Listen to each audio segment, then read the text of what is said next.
မိခဲ့မင်းကြည့်တွေကိုယုံထွက်ဖို့အိုသိခံညုံမြဝန်းလေးအပြုံးပိုင်ရှင်ရဲ့ယူမှုအိုချင်မီလင်းညင်လေးတဲ့ရှိန်ရွယ်နေတဲ့ဘရုံနဲ့ဆန်စာလောက်ခတ်သွားတိုင်းငေးမော်ရင်ခုံချီနူကိုစေပန်းလေးတွင်လို့သိလာလုံးသူညဘက်ရောက်ရင်မင်းကြောင့်တွေ့နေပန်းလေးတွင်လို့သိလာလုံးသူညဘက်ရောက်ရင်မင်းကြောင့်တွေ့နေခွေမတီ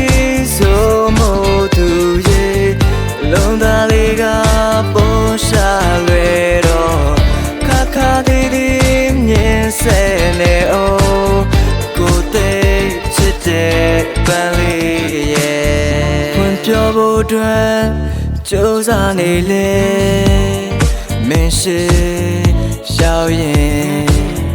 အိတ်ခဲသွားတဲ့ကိုယ်စိတ်တွေဟာအရေးပြောသွားပန်းလေးတွင်လို့သိလာလုံးသူညဘက်ရောက်ရင်မင်းကြောင့်တွေ့နေပန်းလေးတွင်လို့သိလာလုံးသူညဘက်ရောက်ရင်မင်းကြောင့်တွေ့နေခွေမတီဆိုမို့သူရဲ့လုံးသားလေးကပေါ်ရှာလွယ်တော့ခါခါသေးသေးမြင်စဲနေအောင်ကိုသေးချစ်တဲ့ပန်းလေးရဲ့